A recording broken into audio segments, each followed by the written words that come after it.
नमस्कार, आप देख रहे हैं न्यूज इंडिया। मैं हूं आपके साथ प्रीति चौहान। महाराष्ट्र के सिंध दुर्ग में प्रधानमंत्री मोदी नौसेना दिवस कार्यक्रम में शामिल हुए।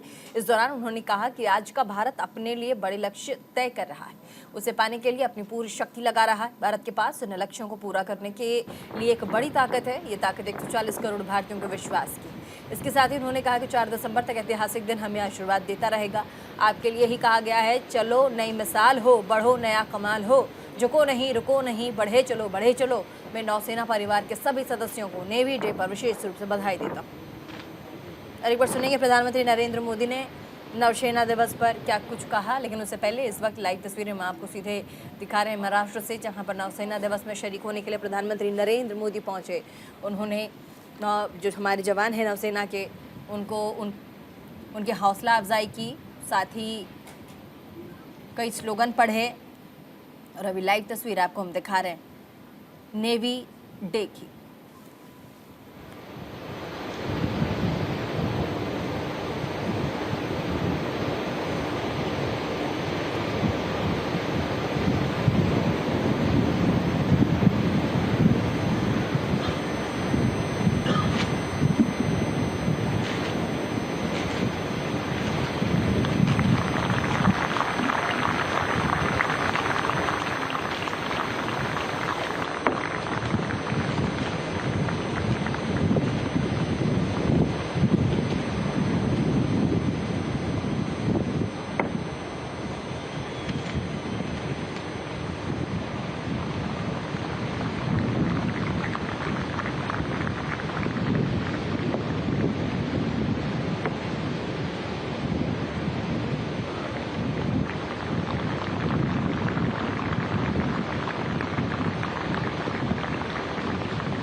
Ladies and gentlemen, a big round of applause to the drill team.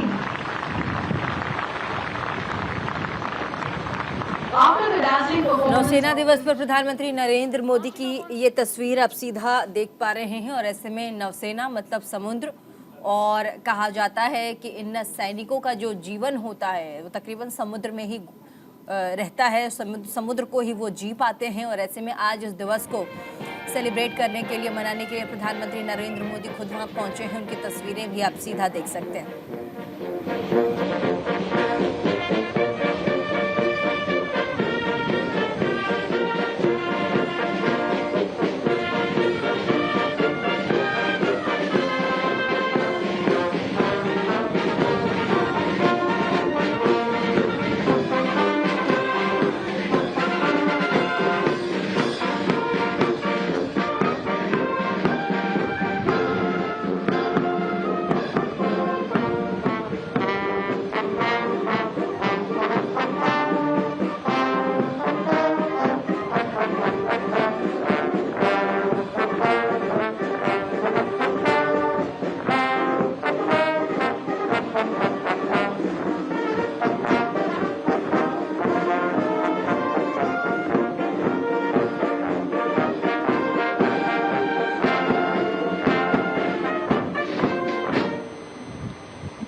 देश इतिहास से प्रेरणा लेकर उज्जवल भविष्य के रोडमैप तैयार करने में जुट गया है।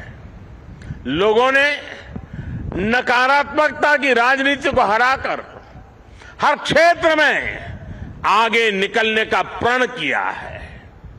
यही प्रण हमें विकसित भारत की ओर ले जाएगा। यही प्रण देश का वो गौरव लौटाएगा जिसका ये देश हमेशा से हकदार है। साथियों, भारत का इतिहास सिर्फ 1000 साल की गुलामी का इतिहास नहीं है, सिर्फ हार और निराशा का इतिहास नहीं है। भारत का इतिहास विजय का इतिहास है। भारत का इतिहास शौर्य का इतिहास है। भारत का इतिहास ज्ञान और विज्ञान का इतिहास है। भारत का इतिहास कला और सृजन कौशल का इतिहास है। भारत का इतिहास हमारे सामुद्रिक सामर्थ्य का इतिहास है। सैकड़ों वर्ष पहले जब ऐसी टेक्नोलॉजी नहीं थी, जब ऐसे संसाधन नहीं थे, तब उस जमाने में समंदर को चीरकर हमने सिंधु दुर्ग जैसे कितने ही किले बनवाए। भारत का सामुद्रिक सामर्थ्य हजारों साल पुराना है। गुजरात के लोथल में मिला सिंधु घाटी सभ्यता का पोर्ट आज हमारी बहुत बड़ी विरासत है। एक समय में सूरत के बंदरगाह पर 80 से ज्यादा देशों के जहाज लंगर डालकर रहा करते थे। चोल साम्राज्य ने भारत के इसी सामर्थ्य के बलबूते दक्षिण पूर्व एशिया के कितने ही देशों तक अपना व्यापार फैलाया। और इसलिए जब विदेशी ताकतों ने भारत पर हमला किया तो सबसे पहले हमारी इस शक्ति को निशाना बनाया गया। जो भारत नाव और जहाज बनाने के मशहूर था, उसकी ये कला, ये कौशल, सब कुछ ठप कर दिया गया। और जब हमने समंदर पर अपना नियंत्रण खोया, हमने अपनी सामरिक आर्थिक ताकत भी खो दी। इसलिए आज जब भारत विकसित होने के लक्ष्य पर चल रहा है, तो हमें अपने इस खोए हुए गौरव को फिर से पाकर के ही रहना है।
नौसेना दिवस पर प्रधानमंत्री नरेंद्र मोदी आप देखिए बैठे हुए हैं और साथ ही नौसेना के हमारे जितने भी जवान हैं वहां पर रंगारंग कार्यक्रम प्रधानमंत्री के सामने प्रस्तुति दे रहे हैं और साथ ही इतना अच्छा म्यूजिकल शो, डांस भी और साथ ही अपनी कला का इस्तेमाल भी वो भी आप देख पा रहे थे।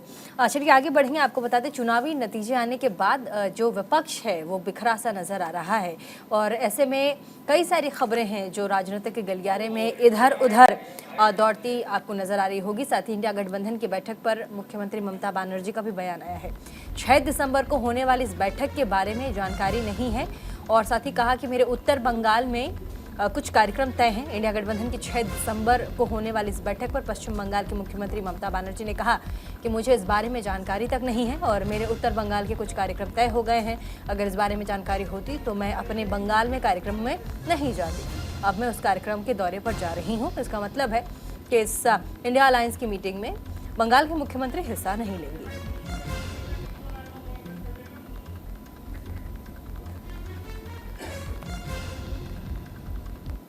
तरफ से कोई जाएगा कि नहीं जाएगा? मेरे को पता जिसमें नहीं है उसमें आप क्यों हमको पूछ रहा है? मेरे को पता नहीं है, मेरे को जानकारी नहीं है। इसी के लिए मैंने बाहर में प्रोग्राम रख दिया नॉर्थ बंगाल टूर में। उधर में हमारा 6-7 दिन का प्रोग्राम है। तो मेरे को जानकारी होता तो हम थोड़ा ही प्रोग्राम रखता, हम जरूर जाते, लेकिन हमारा पास कोई जानकारी नहीं है। इसी के लिए हम नॉर्थ बंगाल टूर में जा रहा है। दीदी 5 राज्य और चलिए पूर्व डिप्टी सीएम सचिन पायलट आजकल क्या कर रहे हैं? टोंक में एक बार फिर से सचिन पायलट ने आपको बता दें कि लगातार सचिन पायलट जो हैं वो इस इलाके से आते हैं। तो वहीं चुनाव के बाद अब सचिन पायलट ने टोंक पहुंचे और वहां पर लोगों का आभार जताया। उन्होंने कहा कि टोंक विधानसभा से दूसरी बार उन्होंने जीत दर्ज की है। कार्यकर्ताओं को समर्पित वो हैं और साथ ही कहा है कि जो कांग्रेस पार्टी की हार हुई है उस पर जयपुर यानी कि राजस्थान में और दिल्ली में कांग्रेस पार्टी मंथन करेगी।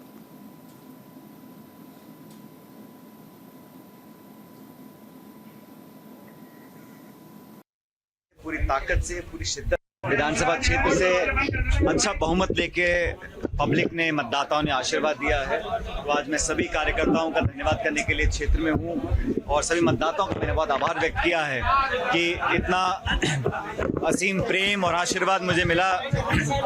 एक भारी बहुमत के साथ कांग्रेस पार्टी की जीत हुई। तो सभी लोगों ने जो कई हफ्तों तक दिन रात मेहनत करी, हमारे कार्यकर्ताओं ने, लोगों ने, आमजन ने, उन सबका मैंने आभार व्यक्त किया है, उनको धन्यवाद ज्ञापित किया है और इस बात का आश्वासन उनको दिया है कि विकास की जो हमने शुरुआत करी है 5 साल पहले उसमें कमी नहीं आने देंगे और पूरी लगन से, पूरी ताकत से, पूरी शिद्दत से, पूरी ईमानदारी से जो विकास का काम हमने चालू किया है उसको बिना रोक टोक अगले 5 साल तक। और चलिए आगे बात मिजोरम की करेंगे। यहाँ पर आज राज्य में जो विधानसभा चुनाव हुए 40 सीटों के लिए उसके आज नतीजे आए हैं और ऐसे में विधानसभा चुनाव के परिणाम आज जारी किए गए। मिजोरम में जोरम पीपल्स मूवमेंट ने 40 में से 27 सीटों पर जीत दर्ज की है। वहीं सत्ताधारी मिजो नेशनल फ्रंट ने 10 सीटों पर वो समेट गई। बीजेपी के हाथ 2 सीटें लगी हैं, कांग्रेस सिर्फ 1 सीट पर सिमट कर रह गई है। वहीं जेडपीएम के मुख्यमंत्री पद के उम्मीदवार लालदू होमा ने कहा है कि मैं कल या परसों राज्यपाल से मिलूंगा। नई सरकार का शपथ ग्रहण इसी महीने होना है और विधानसभा सीट के जीत दर्ज करने के बाद मीडिया से मुखातिब होते हुए जेडपीएम के मुख्यमंत्री पद के उम्मीदवार लालदू होमा ने कहा है कि मिजोरम वित्तीय संकट का सामना कर रहा है। हमें नवनिर्माण सरकार से यही विरासत मिलने वाली है। हम अपनी प्रतिबद्धता को पूरा करने जा रहे हैं। वित्तीय सुधार आवश्यक है और इसके लिए हम एक संसाधन जुटाने वाली टीम बनाने जा रहे हैं। जेडपीएम पीपल्स मूवमेंट के उपाध्यक्ष केनेथ चंगवालियाना ने कहा है कि फिलहाल हम 27 सीटों पर आगे चल रहे हैं। हमारी मुख्य प्राथमिकता कृषि होगी। इसमें मिजोरम को खाद्य उत्पादन के क्षेत्र में आत्मनिर्भर बनाना, फिर बिजली और संचार, हमारी युवा पीढ़ी के मामलों को ठीक करना है।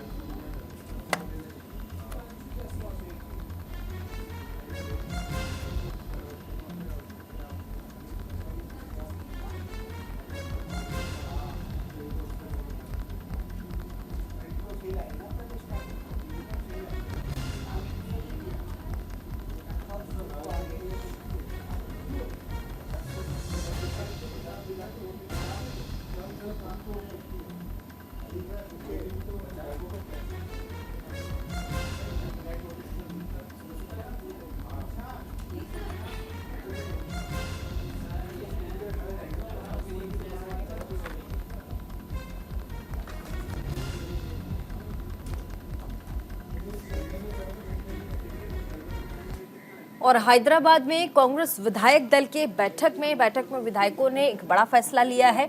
आपको बता दें कि कांग्रेस अध्यक्ष और साथ ही जिस तरीके से कांग्रेस पार्टी की हार 3 राज्यों में हुई, उसके बाद पर इस पर मंथन हैदराबाद में कांग्रेस पार्टी को लेकर के जो विधायक दल है उसको लेकर के बैठक चल रही है। और साथ ही आपको बता दें कि बीजेपी ने प्रचंड जीत हासिल की है, तो वहीं तेलंगाना में कांग्रेस ने बड़ा उलटफेर करते हुए दक्षिण के राज्य की सत्ता के बीआरएस को बेदखल कर दिया। चारों राज्यों में चुनाव नतीजों के बाद सीएम पोस्ट को लेकर कशमकश तेज है। राज्यों में बैठकों का दौर जारी है, तो वहीं हैदराबाद में कांग्रेस विधायक दल की बैठक, तेलंगाना में कांग्रेस विधायकों ने आलाकमान पर मुख्यमंत्री का फैसला छोड़ दिया। विधायक दल की बैठक में प्रस्ताव पास हुआ है। मुख्यमंत्री का फैसला पार्टी आलाकमान यानी कि सोनिया गांधी, मल्लिकार्जुन खड़गे और राहुल गांधी करेंगे।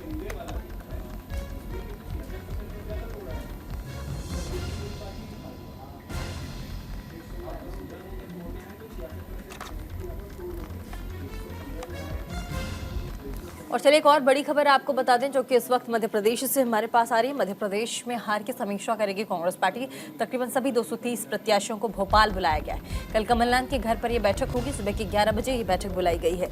तो बड़ी खबर सीधे मध्य प्रदेश से आती, सभी 230 प्रत्याशियों को कल भोपाल बुलाया गया है और एक बड़ी मीटिंग है कमलनाथ के घर पर। सुबह के 11 बजे मीटिंग का समय तय किया गया है। कमलनाथ के घर पर तमाम विधायकों के साथ कांग्रेस पार्टी फिलहाल राज्य में कमलनाथ मीटिंग करेंगे, समीक्षा बैठक करेंगे कि आखिर ये जो हार मध्य प्रदेश में कांग्रेस पार्टी को मिली है इसके कारण क्या रहे हैं।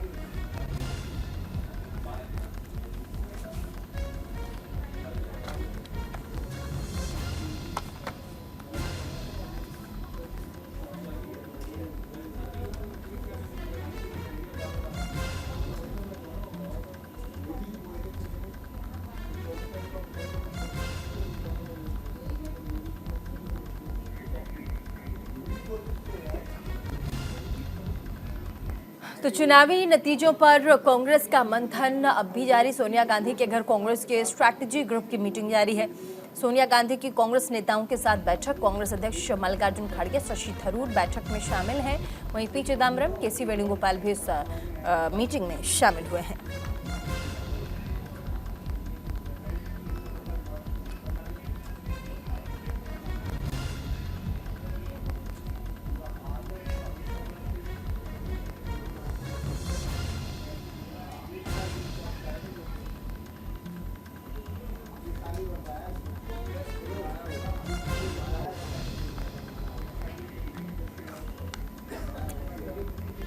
और एक और बड़ी खबर चुनावी नतीजों से ही जुड़ी हुई है। अब अखिलेश यादव का बयान भी सामने आया है। उन्होंने कहा कि हम निराश नहीं हैं। अखिलेश यादव का कहना है कि लोकतंत्र राजनीति में इस प्रकार के परिणाम आते रहते हैं, आने वाले समय में परिणाम दूसरे होंगे। वाराणसी में समाजवादी पार्टी के अध्यक्ष अखिलेश यादव ने कहा है कि हम निराश नहीं है, लोकतंत्र राजनीति में इस प्रकार के परिणाम लाजमी है। बीजेपी जैसी बड़ी पार्टी का मुकाबला करने के लिए उन्हें काफी तैयारी करनी पड़ेगी, ये सच है। आने वाले समय में परिणाम दूसरे होंगे।